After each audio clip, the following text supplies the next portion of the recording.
Hello and welcome. My name's Angie Holden and I'm the blogger behind The Country Chic Cottage. Today we're going to talk about sublimation on mugs, but this time we are going to sublimate all the way under the mug handle. So if you've ever wanted to make a full wrap sublimation mug, this is the video for you.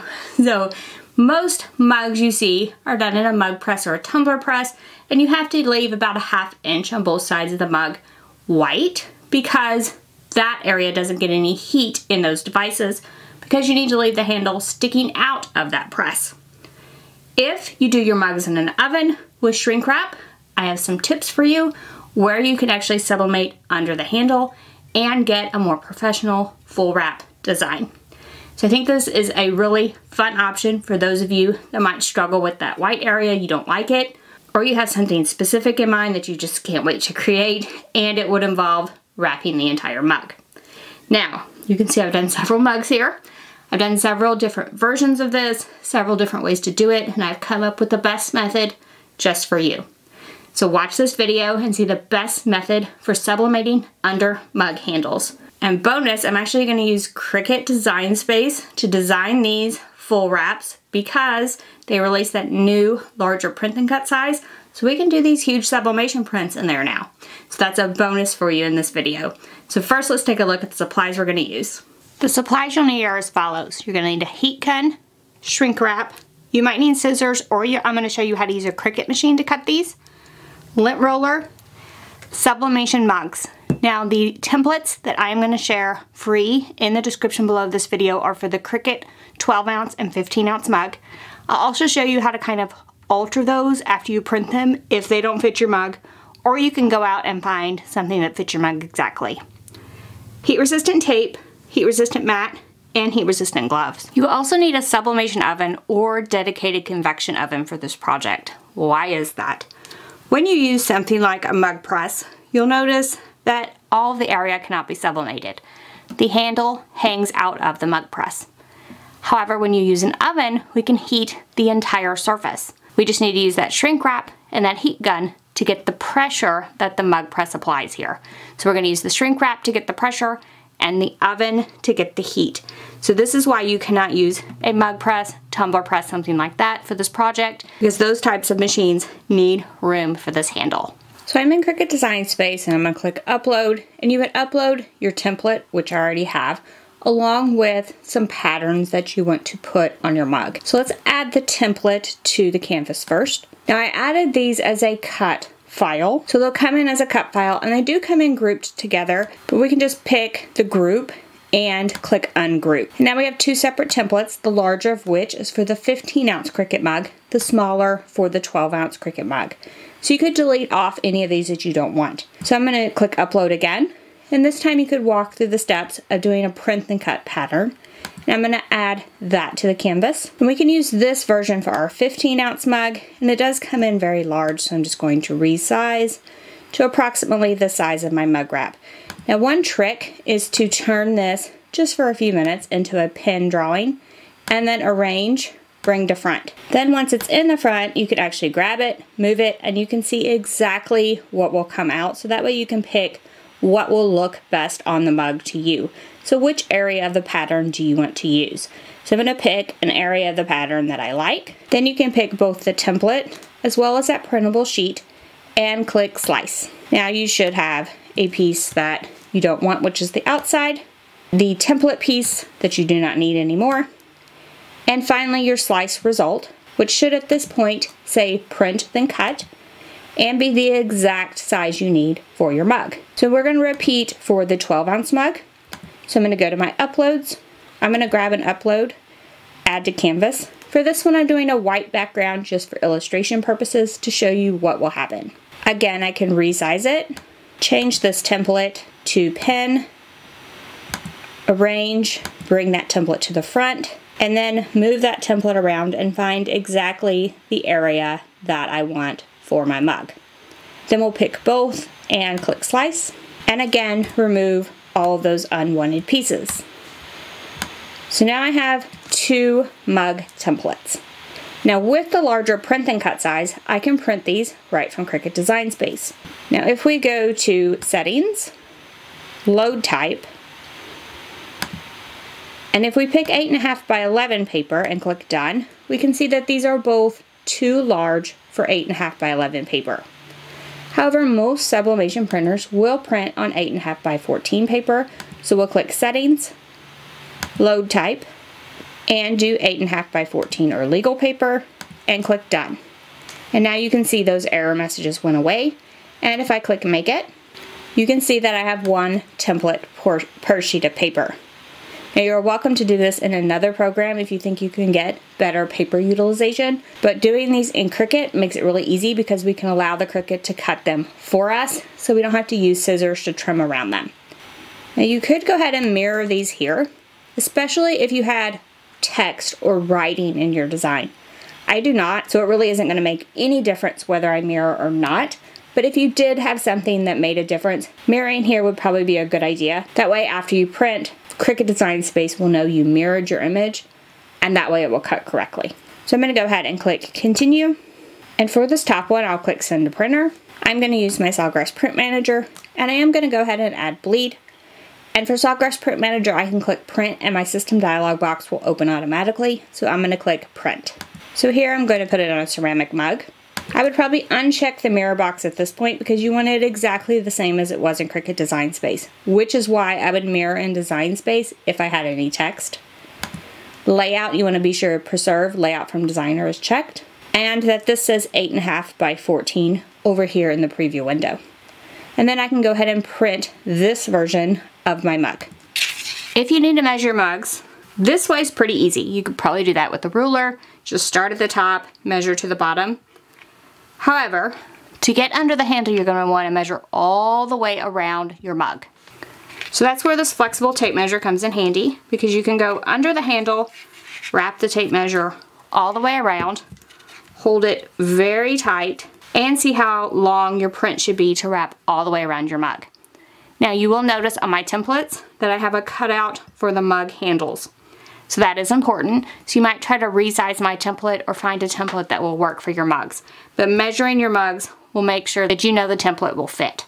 And let me show you one more trick to know the template will fit before you actually sublimate. So any template you have, you can print it to size on regular copy paper. So this was one I was playing with, and I was printing different templates on regular copy paper. And then I would just use scissors and cut them out. And here's a couple different versions that I've been playing with. So I just cut them out with regular scissors. So you don't have to use any sublimation ink or anything. And then once you have this cut out, you can just kind of wrap it around and test the fit. Does it fit your mug? Does it wrap all the way around? Is it tight? Does it go all the way from the top to the bottom? You can check the fit without actually sublimating anything, and just make sure that the template is going to work for the particular mugs that you purchased. And you might even do this to test your printer setup. So if you're not doing it the way I showed in Cricut Design Space, perhaps you want to use a different design program, that's fine. But you might want to print it and test it before you go and print a bunch of these or sublimate them. So I do think printing them and testing them is a great way to get started with this project before you actually do the sublimation portion. So these are the two pieces of paper I printed to actually do the sublimation mug. So if I had this one in another program, blue background, I could probably just use my scissors to cut around that. Maybe leave a little excess around the edges, because it doesn't matter. The white paper wouldn't sublimate anyway. So yes, some of these would be easy to use with scissors. Now that's why I made a couple different versions. The one with the white background, however, it would be very difficult to tell exactly where these handle cutouts were, maybe where the lines were to get them straight. It would be very difficult to cut this out by hand. So I think that's where the Cricut machine really comes in handy, but you can definitely print these on your sublimation printer without Cricut Design Space and cut around them with scissors, especially if you're doing one with a background similar to this version. So now I'm going to go ahead and cut both of these on my Cricut machine just for ease of use. I do think that makes this project a little bit easier. For each of these, I'm just going to put this print light grip mat. You do need your long mat. And be sure to put it in the same orientation as shown in Cricut Design Space. And then we're just going to go ahead and load that mat. I'm actually using the light cardstock setting for the sublimation paper, and I'm just going to press go to cut.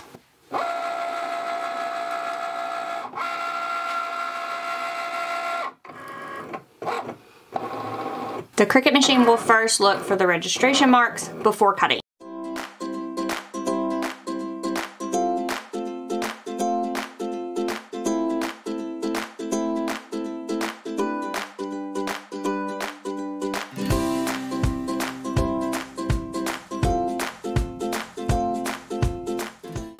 And once it's done cutting, we'll just unload. And I'm gonna go ahead and cut the other version as well. The first step is gonna be to wrap your sublimation print around your mug.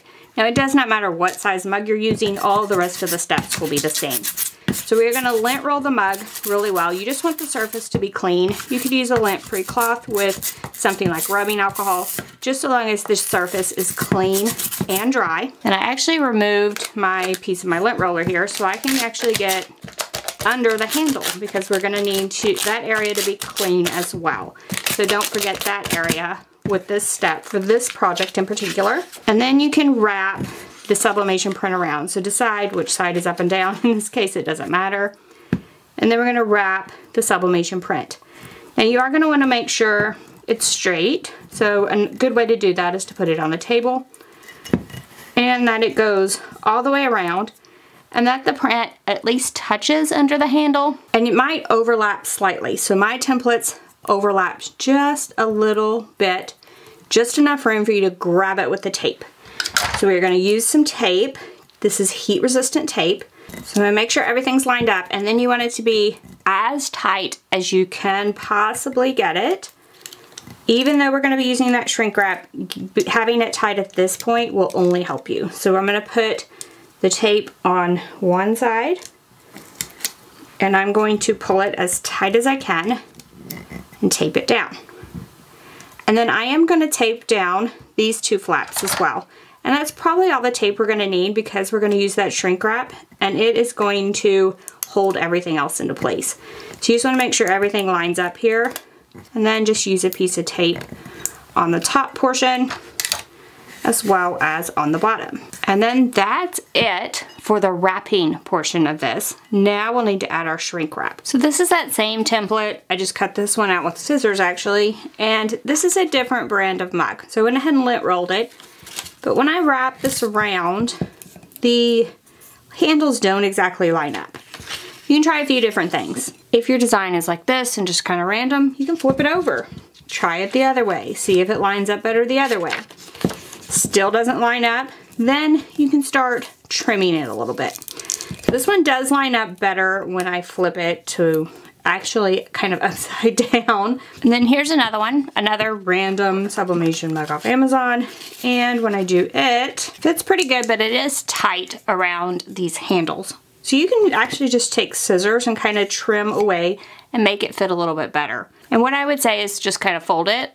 Don't crease this, but just kind of fold it over. And then you can open up these holes the same amount on both sides. And that way it should look even once it's sublimated, but you've kind of made a custom template to fit your mug. So you can do this for any mug that you might have that is not exactly to the dimensions of the Cricut mug. So I'm gonna go ahead and wrap a few of these, and then we'll take a look at the shrink wrap. So now I have my mug wrapped with my template. Remember, sublimation ink printed on a sublimation printer with sublimation paper. So you do want to remember all three of those. And now we want to add it to a shrink wrap sleeve. Because we're going to do these in the oven to get under the handle, we need the pressure. So we need a way to get the pressure without using a mug press or tumbler press. So I will link you to these sleeves because I find that they fit just about any mug, at least up to a 15 ounce. It does not matter that it's going to be long, so it's very long. My mug's right here, does not matter. So I just slid it inside, and I can feel that the handle is over here. So I'm just going to cut a slit out, and I'm going to start small. Better to start small and go larger. And I'm just going to keep kind of trimming on the sides until the handle just barely fits through. So my goal is that the handle fits through the sleeve and it's tight on both sides. So that's my goal for the hole in the shrink wrap. Now when you shrink this, what's gonna happen is this area is gonna try to pull away. And we want that to happen as little as possible. It will happen some still, but we want it to happen as little as possible. So we're gonna use the heat resistant tape again. And we are going to, in the center here, overlap this as much as possible. So put one side on top of the other, overlap it as much as possible, and put some tape. And we want to make sure there's tape as close to the handle on both sides as we can get it on the inside as well as the outside, because the slits we've made in this can grow with the heat, and we want them to grow as little as possible. So we want to hold as much pressure in this area as we can. So I'm going to tape underneath the handle all the way from the side of the handle to this side of the handle. And then I want to put a piece of tape on this side. And this is just to keep the slit in the shrink wrap from growing, hopefully. So hopefully it stays the same and tight up under that handle. So we're just going to put a piece of tape there to help ensure that happens. So now I have tape on this side, tape all the way underneath, overlapping as much as possible, piece of tape on this side. And I'm going to hold it with the handle here, and I'm going to start with my heat gun on this side. So always start in the area furthest away from the handle, shrink that area first, move towards the handle. The heat gun will be loud, so I will turn the video down, and it will also be sped up. Number one, you want to get the shrink wrap as smooth as possible with as few wrinkles as possible, but don't hold your heat gun in one place too long because you can burn through this shrink wrap and make holes, and you do not want that.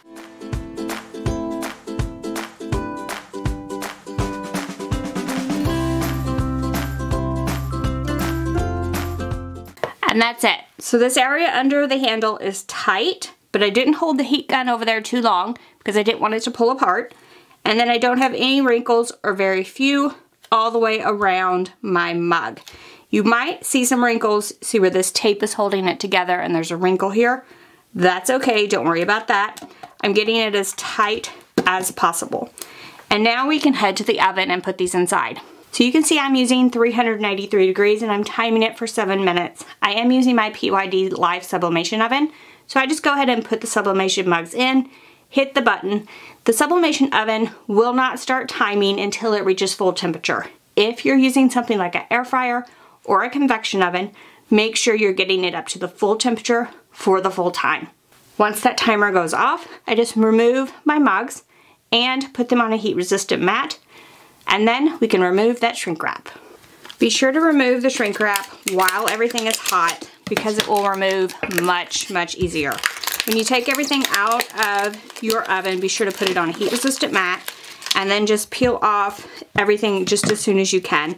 Now you may notice the shrink wrap has started to pull away under the handle. I do find that that's okay, and I'll show you some results that I've gotten with this method here in a few minutes. If for some reason you let your shrink wrap cool, you can get it off. It just might be more difficult. So just be patient and get all of the shrink wrap off of your project. You can remove the sublimation print either hot or you can wait for it to cool down some. I am not very patient, so I usually use my heat resistant gloves and just kind of peel it off. And you might use something metal to kind of get under the tape. As long as you don't scratch through your sublimation print, you should be fine. And the tape is actually easier to remove when it's hot. So here is one of mine. And you can see that gorgeous sublimation goes all the way around, even under the handle. So I'll show you some results up close and some results I've gotten with another method that are not as good. So here are a few I've done using my method for sublimating under the handle. And you can see it looks really good. This one looks great all the way under the handle. This one had some fading right in this area. So I mentioned that sometimes maybe the shrink wrap will pull away in the oven, and I believe that's what happened in this area. And then I did want to show you on some of these, not really in particular this one. This is a different method and I'm going to show you it in a minute. But you can also see what happens when you get the template slightly off. So you might be able to see more white on this side than you can on this side. And so you do want to make sure your template is centered. So now let's talk about this method and how it did not work. I saw PYD Life using these binder clips and I thought, boy, that would be a much easier method. So they put these on the handle instead of the entire process I showed you where I taped under the handle and everything. They used these instead. I tried that several times and I always got significant fading. So you can probably tell all under here, the print just looks really faded and does not look good at all under the entire handle. And it was literally every one I did. So if you see someone using the binder clip method, I do not recommend it. I do recommend the method that I showed in this video. I have good results time after time. Perfect seams under my handle. Now, you can work on getting your templates perfect size. That is something you would need to work on to get as little overlap as possible, and that would get you the best seam possible. And then if you wanted a truly seamless look, you would need to look for patterns where you could kind of design them and make them meet right in the center. It doesn't bother me as much that it meets under the center, but I do love the look of the sublimation print going all the way around. I just think it looks much cleaner and much more professional. So here are just a few of the ones I was able to do with this method, and I really love every single one of them and how I was able to sublimate under the handles of sublimation mugs. So all that's left for you to do is to pick your mug. As you can see, I experimented on several different sizes, varieties, colors on the handles. One's from Amazon, one's from Cricut. I really found that with the tips and tricks I shared, that the free templates that I've designed would work for these. So you can kind of modify the templates after you've printed them with a pair of scissors and get them to work with just about any mug in that 12 to 15 ounce size, I will say that. So larger mugs, smaller mugs, you might have to go out and find a template or experiment even more with adjusting mine. So I will link to those free templates in the description below this video. If you're on computer, click show more. If you're on mobile, swipe up on the video or click the arrow to expand the description. You'll find a list of links for supplies I used, including the shrink wrap that's a specific size that fits all these varieties of mugs, as well as a link to get the mug templates for free. And I'll also go ahead and link to the strawberry pattern. I used it, the white version and the blue version on these mugs. Just in case you want to make yourself a strawberry mug, I'll have that below as well. So if you have any questions about sublimating under the handle of your sublimation mugs, ask those in the comment section below. If you liked this video, if it helped you, give us a thumbs up. And if you haven't already, head on over to our YouTube channel, hit that subscribe button. We have videos just like this every single week, and trust me, you don't want to miss any of those. So thank you all so much for joining me, and I'll see you next week. Bye-bye.